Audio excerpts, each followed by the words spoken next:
All right. Good afternoon, everyone. Thank you so much for joining us on this installment of What's Up in the Watershed.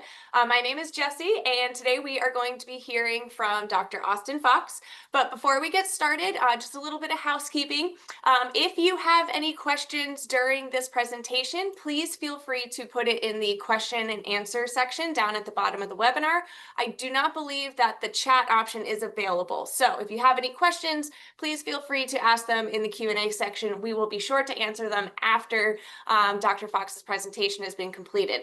If you have to dart out in the middle of this meeting or have a friend that couldn't attend but really wants to learn more about muck, let them know that this will be available on YouTube after the fact. So please feel free to look at our YouTube at One Lagoon or visit our website at onelagoon.org.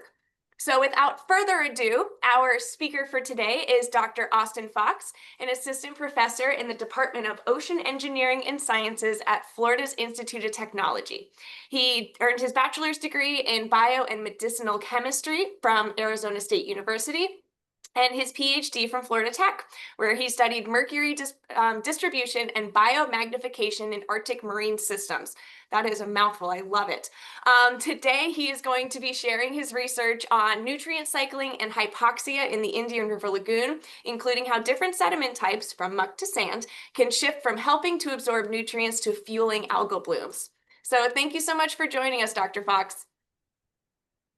Thank you for the introduction. So I'm going to split this talk with one of my great graduate students, Rebecca, who will jump on at the second half of it. And so thank you all for being here. And we have about 4 hours of worth of material to fit into our 20-25 minutes. But we're going to talk about hypoxia and nutrient cycling in the Indian River Lagoon. And this is kind of the culmination of a whole bunch of different projects looking at different aspects of this, all the way from the muck to the sand. And so I want to start you off with this picture on the front, and on the left and the right, you're seeing sand. This is exactly the same sand, exactly the same organic matter content. The only difference is the sand on your right is experiencing hypoxia. And so you're seeing that darkening of the sediments, and that leads to a whole bunch of changes in its kind of ecological function and impacts on the lagoon. And so then obviously the other thing that we talk about is muck. And so that's, I think, what a lot of you are excited to hear about as well. And so hypoxia and eutrophication, I feel like it's worth just pointing out that hypoxia has been defined, right? It's just this low oxygen condition. It's often associated with things like fish kills. And it's been defined as DO concentrations, or dissolved oxygen concentrations, less than 2 milligrams per liter. But more recently, you're starting to see papers that talk about 3 milligrams per liter, because we do see some species that start to have kind of modified behavior as we start to approach that 2 milligrams per liter. And so sometimes we'll see that talked about as 3. One of the big things that we're interested in is trying to understand the impacts of the cumulative impacts of these shorter duration hypoxic events. And so hypoxia can be short term, so it can be diurnal, so it can last just a couple of hours each night. It can be episodic, where it lasts for 12, 24 hours or a couple of days. And this is when in the Indian River Lagoon, we start to see things like those fish kills. And what we're actually interested in is those benthic mortality events. And sometimes those don't actually make the news. Right. And then hypoxia can also be long-term, seasonal. And so a lot of you have probably heard of the dead zone in the Gulf of Mexico. That's where we have, it's like 15 square, it's 15,000 square kilometers, right, go hypoxic for a couple of months in the Gulf of Mexico each summer. And so hypoxia has been really well studied, but most of what we know about it comes from these long-term or seasonal hypoxic zones. And so we're really trying to understand the impacts of those short-term events on coastal and shallow systems like our Indian River Lagoon. And so what's the motivation for this? So since 2011, right, we just saw this overnight shift in phosphorus concentrations, almost doubling in the IRL, just overnight. And there's no real external nutrient loading that's changed, right? We didn't add a whole new point source. We didn't add a bunch of extra runoff. There wasn't a major change in weather patterns. And so is there something that we can start to look for that can explain this doubling of phosphorus? And so we're going to walk through that today. And so when we think about why do we care about nutrients, just kind of the classic regime shift that we talk about. This is a map, kind of conceptual diagram from ASME et al. 2019, showing that the relative biomass of seagrasses versus other things can shift as we start to increase nutrient concentrations. And in fact, as we start to add a little bit of nutrients, we actually benefit everything, right? Everything benefits and grows a little bit better. But as the phytoplankton start to increase in abundance, they start to block the light, and we start to see adverse impacts to the seagrasses, and ultimately can lead to those regime shifts. And so in fact, right, following kind of those 2010 algae blooms, 2011 algae blooms, we start to see that decrease in seagrass abundance and an increase in algal biomass. And that's all associated with that shift in phosphorus that we just looked at. And so we talk about benthic flux, right? So this is an internal source of nutrients that can contribute to things like algae blooms and supplying phosphorus that might help to explain that increase after 2011. And so I'm not trying to show you too much math here, right? But just a benthic flux, you can think about it as we do have nutrients going into the sediments. We have biogeochemical processes, we have plants growing that consume nutrients from the water column. We also have decomposition of organic matter. So muck is decomposing, sand has some decomposition going on, and it's releasing nutrients back into the water column. But certainly there's some balance between the uptake and release. And we calculate the flux with some diffusion coefficient times the concentration, the difference in concentration between the overlying water and the sediments below over the distance that we're looking at. And just all of the rest of this is showing you that there's a lot of calculations that go into this to correct for things like changes in temperature and salinity and even seasonal differences.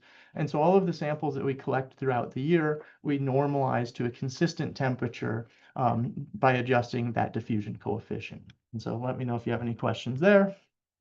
And so when we start to think about how do different sediment types start to influence these benthic fluxes, just kind of a broad brush approach is things like healthy sandy sediments and seagrass beds are generally taking up more nutrients than they're releasing.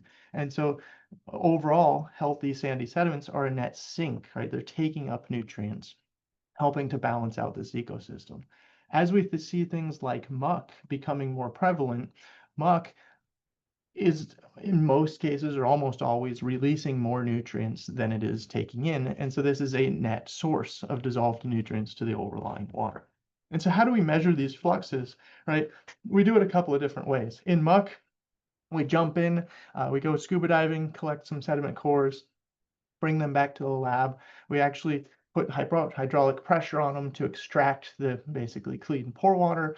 We analyze that for nutrients and we get these concentration gradients. Concentrations increase rapidly with depth. We can look at, again, that concentration gradient, and from there we can calculate the fluxes. When we start to get into things like sand, all of a sudden we have to deal with those positive or negative fluxes. And so we do a couple of different approaches, which is measuring cores over time. And so we can bring those cores back and set them up in the lab, or we can do this in the field. We're effectively measuring the change in nutrient concentrations over time as a function of the surface area within the cores. And then we correct that for the processes that are happening in the water column itself. And so from these different techniques, we can calculate fluxes. And so when we look at fluxes from muck, right, what you're seeing here is for both nitrogen and phosphorus, fluxes are virtually always positive, right? And these are really, really high fluxes, right? So we're seeing fluxes over 1,500 pounds of nitrogen per acre per year in certain cases. And I'll mention later on that kind of our median values tend to be in that kind of 300 to 400 pounds per acre per year range. But that's still a really high net positive flux from things like muck. And phosphorus, a very similar thing, right? We're seeing fluxes probably around 20 pounds per acre per year on average from those muck fluxes. And so we know how much is fluxing, but now how much muck is there? And so we've gone out and probed and collected samples to measure the composition and the distribution of muck throughout the lagoon with thousands of sampling sites across the lagoon. And what I want you to look at here is this is just two different places where we have a bunch of samples. And you'll notice on the left, you see kind of the lighter color sand, and then directly adjacent to it, you're seeing that muck accumulating. So this is actually in borrow pits, right? We dredged the sand to build the land, in this case, that Cocoa Beach golf course. And that pit that was created has filled up. It's a low energy environment. It's filled up with fine-grained organic rich sediments that we call muck. In other areas where the lagoon is naturally deep, we also have low energy environments, and we can accumulate just fine sediments in those areas, and that can also fit that definition of muck. But to kind of put this into a cartoon that helps to differentiate those two cases, we have what we've defined, and so this comes from kind of the geological um, context, is we have discrete deposits. And so that's where we have a well-defined deposit that is constrained within some containment mechanism. And that's what we're seeing at those borrow pits. And then we have those continuous deposits. And so these can stretch for long distances throughout those deep regions of the lagoon. But what you'll notice is this is more of a gradient of sediment compositions, right? We have those muck and it just slowly transitions into sand. And so you see a lot of other things, a lot more sand mixed into the muck in those continuous deposits. And in fact, when we start to look at the nutrient fluxes, we see a distinct difference as a function of that relief, or the distance between the surface of the muck and the distance to the adjacent sand. And so that's really large relief for those discrete deposits and relatively small relief for those continuous deposits. And so, like I said, we have thousands of data points. We take all of that knowledge and we apply some remote sensing techniques, and we can start to map all of the muck in the Indian River Lagoon. And in fact, we have identified approximately 17 square kilometers of muck in the Indian River Lagoon, or about 4,000 acres of muck. And this is a lot of muck, but it's still only covering about 5% of the lagoon bottom. And so there's still a lot of lagoon bottom out there that's not muck. But when we look at the muck is decomposing, it's releasing high concentrations of nutrients or large amounts of nutrients. And so the average or the median flux from those discrete deposits, so those, again, those well-constrained deposits, is about 329 pounds of nitrogen per acre per year and 18 pounds of phosphorus per acre per year. When we look at those continuous deposits, again, those less constrained muck deposits with a little bit more sand mixed in, the fluxes tend to be a little bit lower. And so we're at about 90 pounds of nitrogen per acre per year for those deposits, and about 6 pounds of phosphorus per acre per year. And these are almost always releasing nutrients into the lagoon. I've never seen a muck deposit that's taking in nutrients in the dissolved phase.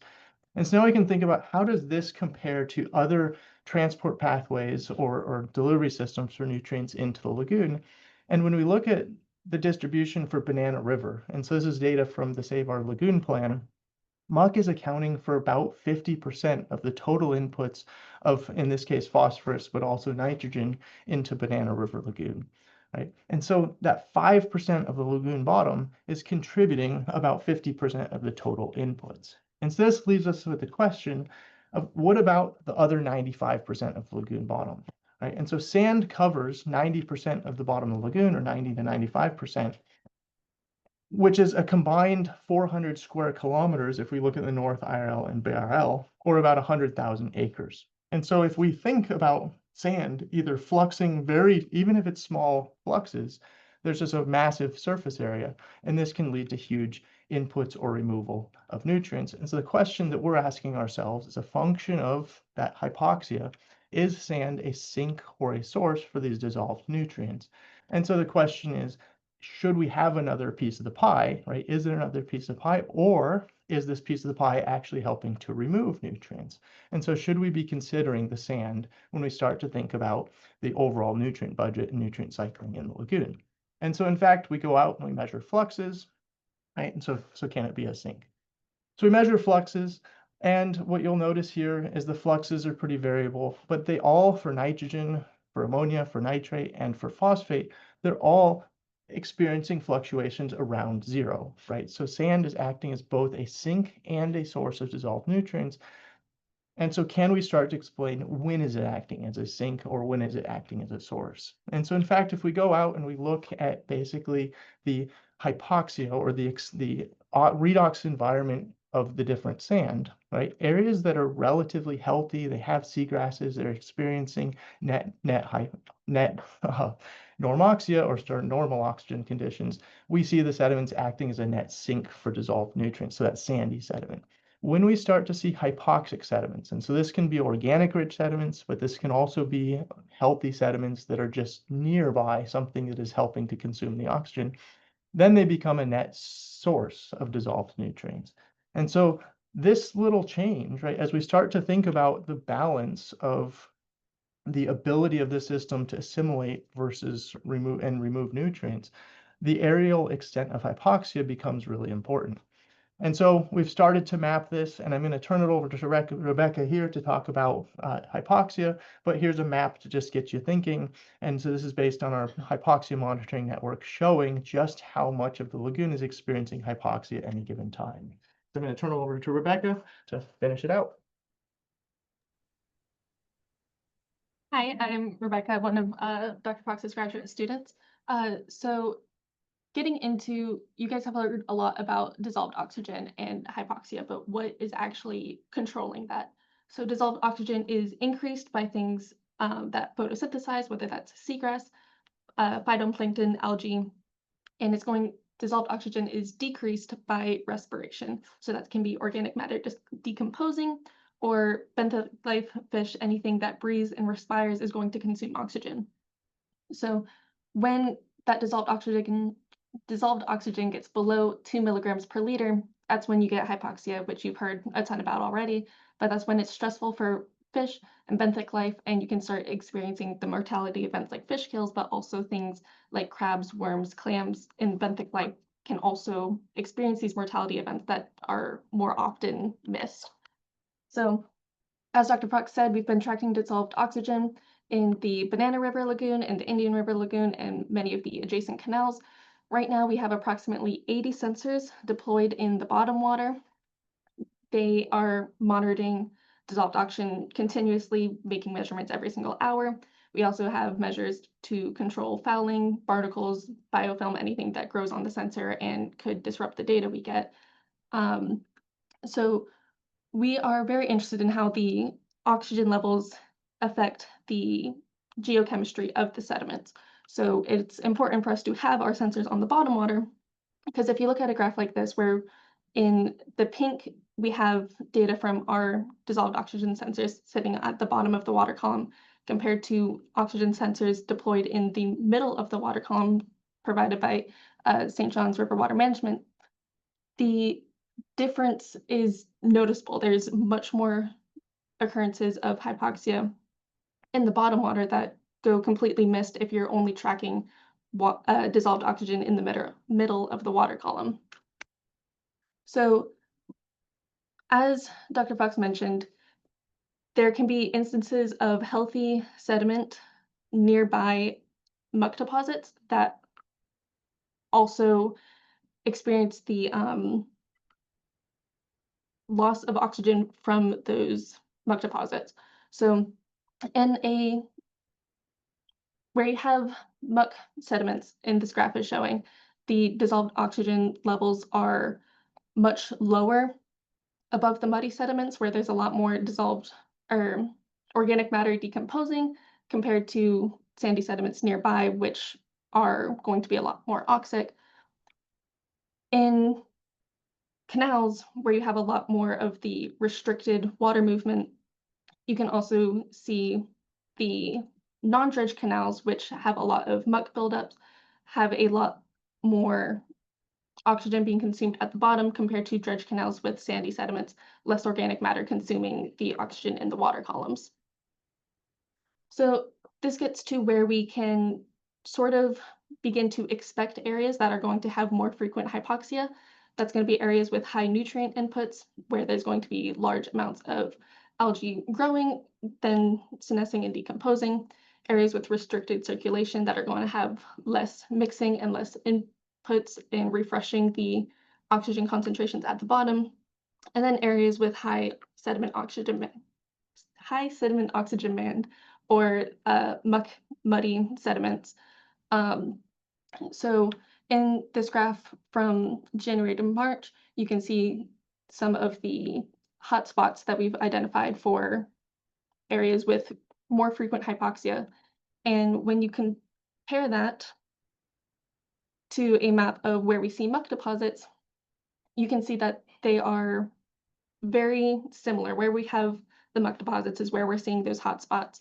And you can compare that even to a much larger time frame. And while it's not as severe, you're still seeing the higher frequency of hypoxia occurring near where we have those muck deposits. Now, something important to note here is that the area that's having more frequent hypoxia is a much larger spatial extent than the muck deposits themselves. So when you look at a core of healthy sandy sediments, you'll see this bright colored layer on the top, and underneath it is where you start getting these darker sediments. All sediments, whether they're healthy sand or muddy muck, all sediments are going to become anaerobic at depth just because oxygen can only penetrate so deep into the sediment. So that can be affected by many different things, including sediment composition. In this picture, you can see one of a type of worm digging deeper. You can see where the oxygen layer is reaching deeper as that worm or any in fauna is pushing oxygen further into the sediments. But when sediments become more organic rich as more oxygen is being consumed, this healthy sandy layer is going to become thinner. And when that dark anaerobic sediment starts reaching the top, that's when you get black sediments such as the muck that you have seen all over. So what is making those black sediments? When you have anaerobic sediments, there's going to be a production of hydrogen sulfide. If you've ever been in the lagoon and had that rotten egg smell, that's what you're smelling. It's the hydrogen sulfide. When the hydrogen sulfide interacts with iron or other metals in the sediment, that's when it's forming the black sediments that's giving it the black color that we associate with anaerobic sediments. Now, hydrogen sulfide is toxic to benthic life. This includes the worms, the clams, even seagrasses, but it also can cause a release of phosphorus and contributing to that positive benthic flux that you guys have heard about earlier. How this works is in oxygen-rich environments, you have phosphate that will connect to the iron 3 in the sediments, and that forms an insoluble compound that is buried over time, and it's a way of biolimiting phosphate and removing it from the water column. Now, in anoxic conditions, when there's no oxygen available, and you have the production of hydrogen sulfide, it creates a reducing environment that turns that iron 3 into iron 2. In doing so, it is no longer able to hold on to that phosphate particle, which can be released back into the sediments and back into the water column. Additionally, the sulfide produced will bind to the iron 2 particles, again creating an insoluble compound that can be buried over time. And even when the oxygen comes back, the iron sulfide is less likely to break apart again and become iron 3. So anytime we're having these hypoxic, anoxic conditions, we're seeing a decrease in the sediment's ability to actually hold on to phosphorus. So going back to those benthic fluxes, in the aerobic sandy sediments, we see approximately a net neutral phosphorus flux. But when we have those anaerobic sandy sediments, the same sediments going anaerobic, as you can see on the left in the black sediment, we're seeing a positive 20 micromole per meter squared per hour flux. Now, that might not sound like a lot, but when we map out those hypoxic areas, we've found that at any given time throughout the year, approximately 5% of Banana River Lagoon was hypoxic at any given time. So even if it's a small flux, as Dr. Fox mentioned, approximately 90 to 95% of the Banana River Lagoon is sand, so it can be a large flux occurring. And so when we look at a map that we graphed from over the summer, where there's been a lot of really concentrated algal blooms, we've seen a lot of hypoxia occurring throughout Banana River Lagoon and Indian River Lagoon. So if you can think of all of these hypoxic areas, those are going to be areas that are releasing phosphorus instead of being able to take it and remove it from the water column. So going back to this graph where we can see that jump in the phosphorus concentrations in 2011, we're trying to see that this hypoxia occurrence is what's actually contributing to that increase in phosphorus. As sandy sediments become hypoxic, they become a source of phosphorus and are contributing to those greater concentrations of phosphorus in the water column, especially as over time the sediments are able to take back the phosphorus that they release. Additionally, we also see changes in nitrogen speciation, which are contributing to less nitrogen removal based on the bacterial, the biogeochemistry with the bacteria species. So going into some of the broader impacts, the hypoxia from muck impacts the adjacent sandy areas. The oxygen consumed by that muck is not going to be limited directly to the water above it. It's going to pull from the bottom waters in the adjacent areas. And so the oxygen consumed by the muck will then lead to adjacent sandy areas becoming hypoxic. This is going to lead to decreased light availability, both from those sandy sediments, those bright sandy sediments. If they become darker, they're going to reflect less light into the water column and make it harder to see the bottom just from it being darker from a color perspective. Additionally, the release of nutrients can contribute to algal blooms that will make the water more turbid, more of that pea soup color. The hypoxia events, fish and benthic mortality. You guys see fish kills in the news all the time, but what doesn't get reported is the crabs, the clams, any life on the bottom that's not going to wash up on the shorelines. There's a lot of benthic mortality events that occur that just get completely missed. And then additionally, that increased nutrient flux as sediments are going hypoxic, they're releasing more phosphorus and just contributing to the eutrophication problem we've been seeing in the lagoon. So with that, I want to say thank you, and I'll turn it back to Dr. Fox for any questions. I'll jump in here next to you.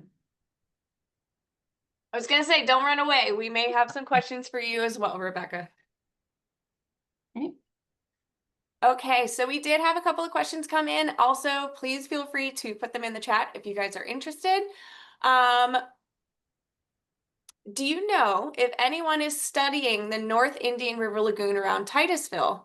The question asker says, the IRL around Max Brewer Bridge has continued to get worse since 2010.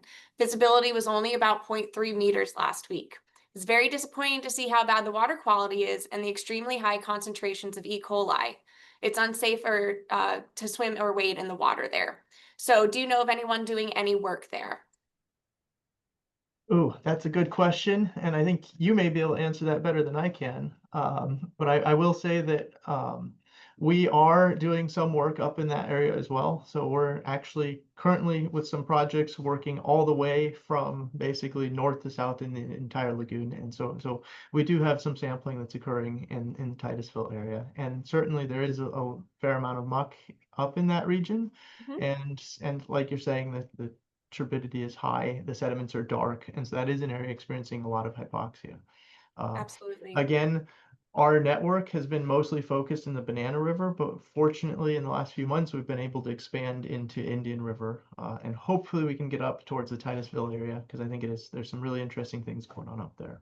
So. Yes, and you're right. There are a lot of different researchers working on different things up there. We have seagrass monitoring, we have horseshoe crab monitoring. There's also the large restoration projects going up there through the Save Our Indian River Lagoon funds. So there are a variety of researchers from different organizations working on those areas. So feel free to contact us if you have any more questions on it, though. We can definitely direct you to some better information. Just to lighten the mood a little bit, Heather Stapleton would like to know, how do you snorkel with a straw hat on? Hat gets You wet and have to answer it now. yeah. Oh, Do you take so the hat off? Did you like waterproof it before you go in, no, or? I normally take it off, but sometimes Okay. I just end up getting wet. So, What is the time frame of the hypoxic map you showed, percent time hypoxid? Is it over years? Is it over months? so that's a great question, and we're going to start trying to put out kind of an annual percent time hypoxic, but we've actually done kind of each month individually, and then the one that we showed here was actually just this last summer, and so the Okay, summer months, and so it is going to be skewed if you think of an overall annual perspective. It's going to be a lot lower percentage, but just it's interesting that during the warm months we are seeing kind of pretty significant extensive hypoxia. absolutely. We've had a lot of wind lately. Do you think that will introduce more oxygen into the water column, especially down in coastal Malabar area? So wind can absolutely help to mitigate hypoxic events. And so you didn't see it in this presentation, but we've captured, so last year we had a hurricane, I'm forgetting which one, go by. I think it was Milton. Um, but you actually saw pretty much all of the sites throughout the entire lagoon kind of oxygen went right up to saturation, and there was very little diurnal fluctuation during that storm. And that's exactly the result of wind mixing. So wind can actually help to mitigate hypoxic events. Very cool. Rebecca, this one is for you. You mentioned that dissolved oxygen can affect fish health. Can you tell us a little bit more about what happens to fish and other wildlife when oxygen levels drop too low? Yeah, so fish like us, everything needs to breathe, everything needs oxygen just to live. So when oxygen levels are too low, there's just not enough oxygen for the fish to breathe to perform what they need to do on a biological scale to get through their life. If you think about just like any human, if you start taking away their oxygen, they're not going to be able to breathe. Um, so even if there's still a little bit of oxygen, but it's not enough, say if you're at like 1 milligram per liter, that's below the hypoxic threshold, you're going to start getting um, a lot of stress effects. And even if it doesn't outright kill a fish, it can still lead to reduced functions. And even if that specific event doesn't kill the fish, it can lead to shorter lifetimes over time. Gotcha, thank you. And so Um, just adding to that a sure, little bit, sure. right, the fish, they can actually sense the low oxygen start to swim away. And so what Rebecca mentioned was also the in fauna, right? If we go back to, did I miss it? Yeah, I think it is. Um, this picture, right? The in fauna are incredibly important towards maintaining that oxic surface layer because diffusion can only take oxygen so far in. And in fauna are tolerant to certain amounts of hypoxia, but when we get these episodic events that are lasting more than a few hours, right? So sometimes we'll have 12 or 24 hours of hypoxia or more, we can actually start to see loss of those in fauna. And that's going to cause a shrinking of that oxic layer. And so the fish, again, they're swimming away. When we see fish kills, that does mean we had a pretty extensive hypoxic area because they swam away, they couldn't find oxygen. Um, but the worms, right, they're not able to swim away. And so that's why our slogan is going to save the worms because they're so important for maintaining that oxic surface layer. And one of the things that, again, we could have talked for 4 hours, but the light color sediments at the surface are just soaking up phosphorus like a sponge, right? Okay. And when the thickness of that oxic layer starts to shrink, it's like wringing out that sponge, putting that phosphorus back into the water column. And so it just illustrates, right, the importance of the whole system, right? The water, the in fauna, the fish, the geochemistry towards sustaining that phosphorus concentration in the lagoon. Excellent. What are the potential solutions for remediation of the muck deposits? That's a great question. Um, so like I said, I had slides in here that I removed because I didn't have time, but muck or muddy sediments are a naturally occurring phenomena in barrier island systems, right? So if you look at the anatomy of a barrier island, there's muck or mud that accumulates in the back barrier island, and then just the progression of these systems leads to their burial. And so in a normal barrier island system, you actually have muck being buried by the natural processes over time. Our system's a little bit different, but also humans, we've stabilized the shorelines, and we don't really have that natural burial anymore. And so something that we can do to kind of mimic that process is actually called sand capping. So you can go put a thin layer of sand on top of the muck, which seems like just burying the problem, right? But that's actually mimicking what would happen naturally. And when we showed you that equation for flux, right, one of the things in there is a diffusion coefficient. And sand actually has a much lower diffusion coefficient because it has a lot less water content. And so putting that cap on, you can statistically significantly decrease those fluxes through that burial process. So that's one way. The other way that's being done most frequently right now is dredging, right? You can go actually dredge it out. And so I just want to point out, right, we said that muck is naturally occurring, but anthropogenic activities have absolutely led to an increase in the amount of muck over time. But I always like to point out that until 1995, we were putting in primary treated sewage, right, into the IRL. And so we've stopped that. We have stopped a lot of the inputs. And so there's still a lot more to do, right? But a lot of this muck that's in there is very likely the legacy of some of these bad behaviors from the past. And so dredging can help to remove tens or decades of impact from those inputs. And so dredging helps to remove it. And part of the reason we're so interested in hypoxia is if you dredge one little area, right, it has a much broader impact because muck is decomposing. It consumes a lot of oxygen from the water column, and it can affect kilometers away from, right, or hundreds of meters away from the muck. We're seeing hypoxia resulting from that muck being there. And there's all kinds of other ideas out there. So people are thinking, can we just add some oxygen to the water? So can we add bubbles? And so Yes. it's something that every couple of years comes up. And we have seen some benefits of it, right? So where you have active aeration that is effective, we've seen some decreases in phosphorus fluxes. Unfortunately, the character of the organic matter in the lagoon is I could talk about this forever, but it's actually largely mineral associated, which makes it very resilient to decomposition. And so there's oftentimes limited impacts of aeration. But those are pretty That's much awesome. Yes. Okay, next up, do you think the 2011 Oriumbra bloom was caused by the phosphate spike, or was the phosphate bloom caused by the Oriumbra bloom? And for those who are newer to the area, that is one of our major harmful algal blooms we had in 2011 for brown algae or brown tide. So I think both. Okay. So Is it a chicken before the egg type situation? yeah. So I mean, kind of I guess you call it an anatomy of that whole process, right? That all started with that cold weather event in 2010 that led to kind of mass mortality event throughout the lagoon. We lost a lot of biomass of seagrass, fish, etc., which added nutrients to the system, right? And that contributed to some algae blooms that really started to take off in 2011.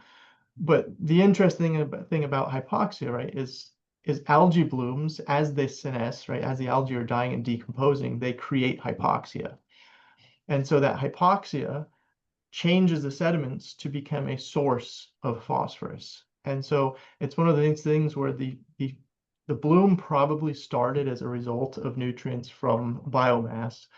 But once blooms get started, this is kind of a geochemical process that can actually help to sustain those blooms over time. And so it's kind of reinforcing what we're talking about, which is blooms may be triggered by some external process, but now once they're going, right, once the ecosystems pass some certain threshold, these internal processes are actually capable of sustaining algae blooms over time. And so a little bit of both, right? Yeah. I like that. So we're going to take it back to the dredging versus capping. We had a couple of questions about that. In the long run, which is better or preferable? Is it capping or dredging? And then in addition to that, how do scientists cap the muck with sand without the sand washing away? So it's kind of a two-part question. Which is better in your opinion? And then how do you stop the sand from washing away? So that's a great question. And so I always preface this with I'm just the scientist. We're looking for the data. And so I think there's a lot more to consider than just the pure change in flux, right? Because you could look at a cost per unit effort, and those are things that get beyond kind of my scope. And I think, to be honest, what I would say is I think you need some combination of both. Okay. Because like I said, when I first started working on muck, I was looking at the borrow pits and I was like, this was the dumbest thing we ever did, because now they're full of muck. But now I look at those as trash cans, right? We've actually created these pits that are these low energy environments that have collected all of the fines. And yes, they're releasing large amounts of nutrients, but if it wasn't there, it would be distributed over that sand, right? And we would start to have a negative impact on the sand. And so having somewhere for muck to collect is incredibly valuable, right? And so from a purely maintaining the system into the future, I think it's worth having these dredged deposits that Gotcha. can be dredged. And then certainly capping, I think, can be used in there also. So I don't know if that answers your question, but I think both are an important aspect of reducing the oxygen demand of the lagoon to help to mitigate the hypoxia issue. Gotcha. Yes, if you have any follow-up questions on that, please feel free to ask in the chat. This one, I'm excited about your answer for this one. Is the mucky sediment found in the lagoon the result of fine particles flowing into the lagoon from the uplands, or is it a chemically precipitated material, oh my gosh, excuse me, created within the lagoon during anoxic conditions? So there's truth to both of those, right? And so muck, one of the really big misconceptions about muck is that it's just this organic matter, right? Muck is at least 60% just silt and clay sized particles, which is typically aluminosilicates that have washed in from the upland sources, right? And we, again, like I said, if I had 2 hours, I would have included this in the talk, but those aluminosilicates are not water. And organic matter, so the dissolved organic matter in the lagoon, so basically the broken up pieces of algae, right, are lipophilic. They don't like water, so they're going to do anything they can to get away from water, including hugging up on the side of a particle. And so we have these little minerals that are coated with organic matter, which leads to a really interesting kind of conundrum, because it's not a stick, right? It's not a leaf that's decomposing. It's what's now termed mineral associated organic matter, or MAOM. And this is actually incredibly refractory, right? Which just means it doesn't decompose readily. And it's kind of weird to talk about because we're saying it's decomposing constantly, releasing nutrients, which it is, but it's decomposing much more slowly than it would if it was just a bunch of leaves and all that stuff. Gotcha. Which makes it have some challenges, right? When you try to decompose it, right? If you just give it more oxygen to deal with the hypoxia issue, it doesn't just immediately decompose, because it's actually resistant to enzymatic degradation. And so we've in the lab oxidized, we've given it as much oxygen at once, and we oxidize the chemicals so it's no longer black. We can make gray muck, but it doesn't go away, right? Gotcha. So when we turn off the oxygen, it just turns black again, and we didn't actually see any appreciable decrease in the volume. So it's just this really interesting stuff. But the question of, is it something that precipitated out of the water column? A lot of muck is actually bound to some of the carbonate minerals that are found in the water column. And so that is possible to have precipitation, but it wouldn't necessarily be the result of hypoxia. So just places that are oversaturated with carbonate, we can have those carbonate minerals, but I couldn't tell you if it's from hydrogenous precipitation or the breakdown of shell material. So there's truth to both sides of that. I love it. I love that every question is like, it's both so far. This is great. Can you talk more about how you mapped the muck using remote sensing? What type of remote sensing technologies were used? So if we come back to go way back, I'm assuming you all can see this still.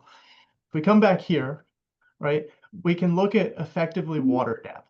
So muck is found in low energy environments, which effectively means it's in deep water. It's either in deep water or it's in somewhere that's protected from wind mixing and waves. And so we can, in each region, we've gone out and probed hundreds of times, right, all over the lagoon. And now we know that in the area between 520 and 528, we're finding muck in the open areas at depths below 3 meters, right? So then we can use the LiDAR bathymetry data to kind of find all of the areas that are less than 3 meters. And so then we actually go back out and probe. So we find muck targets that we think based on that remote sensing might have muck, and we go poke them, and then we use that to refine the depth where we're finding muck.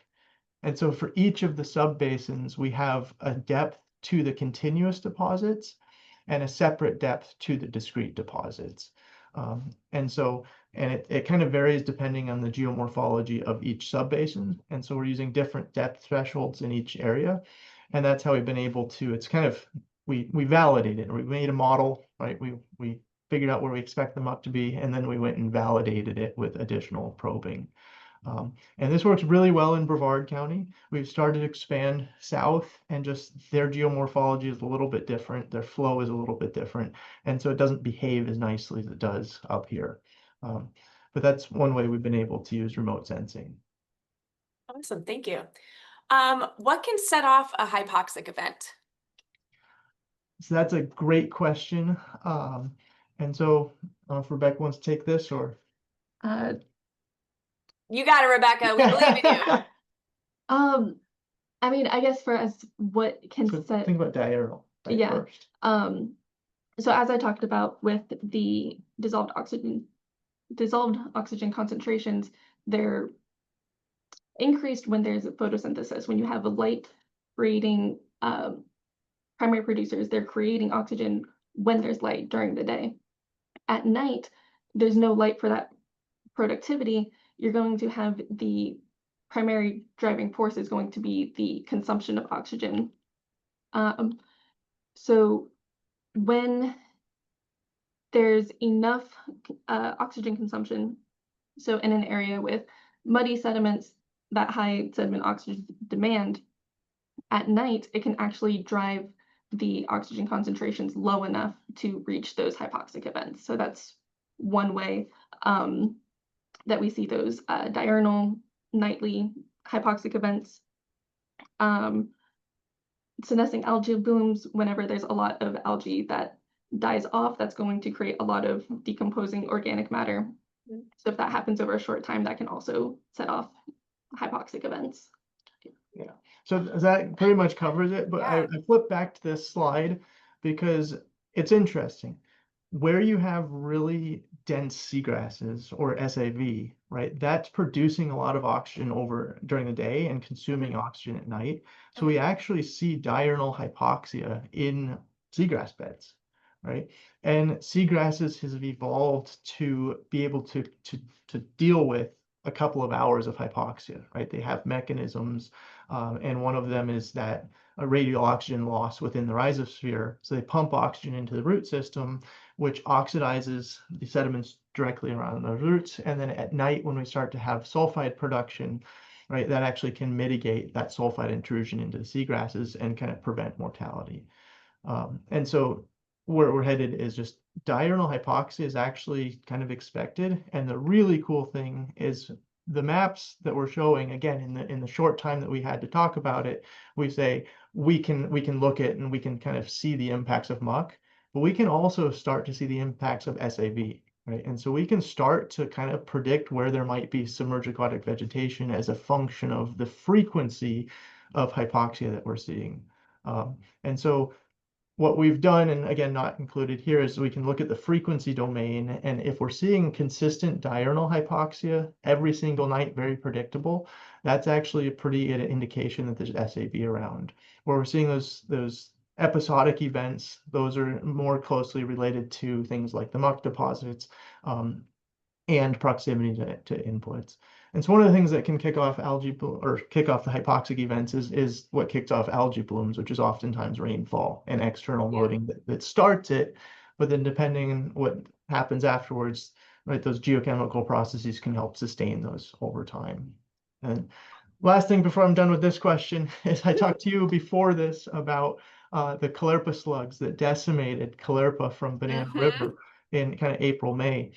And we have seen more hypoxia this summer than we have since we've been monitoring any DO in the lagoon anywhere. And that pretty much immediately followed, right, that loss of the caulerpa. And Makes so a lot of that's sense. an input of nutrients, right? It's decreasing that photosynthetic activity. So just really cool what we can learn from looking at the DO data and how we can backtrack to different events that have occurred. Awesome. We have time for 2 more questions. We do have 2 in the chat. If you guys have any additional questions, please feel free to reach out to Rebecca or Dr. Fox. I'm sure they would love to answer them. Would increasing the amount of water exchanges between the ocean and the lagoon be a viable mitigation option? Shall we cut new inlets is the easy question for that. So that's a really good question. And I always think about that and what process are we trying to promote with that. And certainly you have exchanges with tidal cycles. And so you could, in theory, mitigate hypoxia.